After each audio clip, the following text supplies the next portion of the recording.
ta oli hästi tugev ja nii, et mina ei olnud nii tugev, aga probleeme ei olnud, nii et me saime jagu.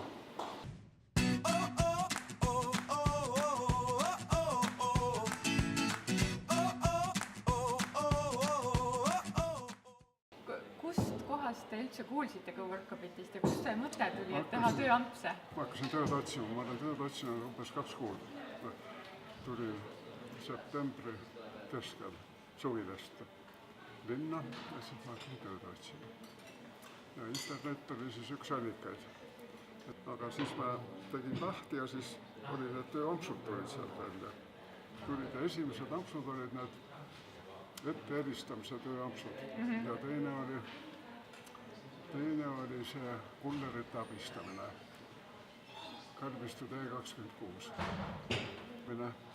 Eelmine neljapäev ma töötasin seal kolimisel paaditehases ja kuna ma läksin ise kohale ja oli vaja ka abilisi vaja, nii et tegime seal tööpäev ära ja nüüd järgmine on 17. kuupäeval seal samas, nii et ma peaks osa võtma, ma ei tea, kas ma täitsin selle kandideerimise koha ära jälle seal, aga ma ei tea, kas mul õnnestub niimoodi sinna pääseda, aga ma igaks juhuks tahaks osa võtta, nii et äkki õnnestub. Aga kuidas see esimene tööamps läks teil? Mis seal tuli teha?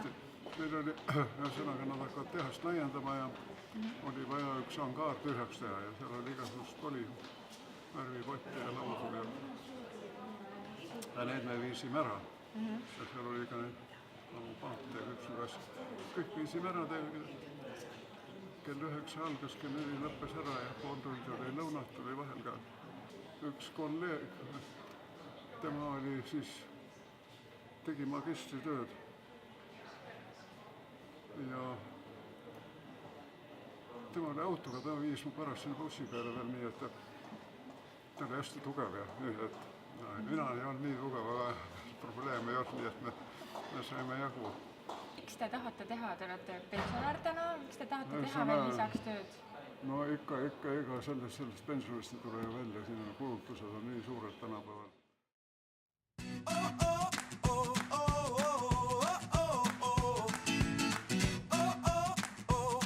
Ma just rääkisin oma tiimiga, mõtlesin, et ma tulen teiega siia kohtuma ja et mis nemad tahaks küsida. Ja nad tahtsid kõik teada seda, et kas te mäletate oma kõige esimest tööd?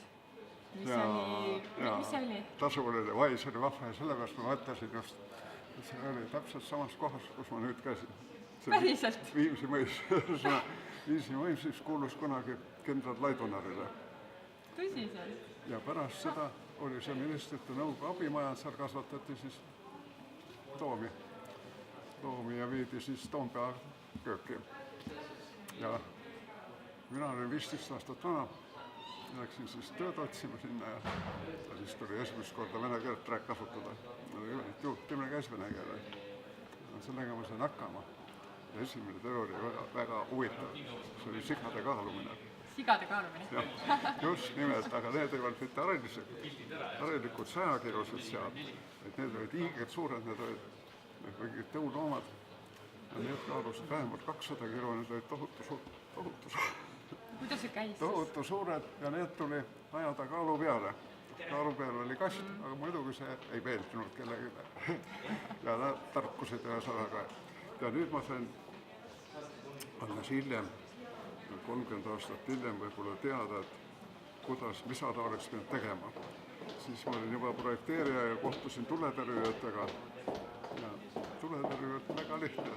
Tuleb tõmmata tagumisest jalast tahapoole, siis siga läheb edasi. Sellise tipi. Kogu saladus, jah.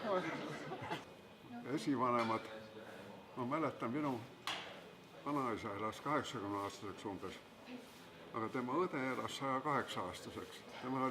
Tema oli Eesti üks vanemaid inimesi. Kõige vanem oli 109 sellel ajal. Aga ma mäletan, kui käisin tal külas, ta oli 104 oli vana ja siis tal oli reha käes ja riisu seina. Tegi ka tööd ikka veel, kui sa olid jah.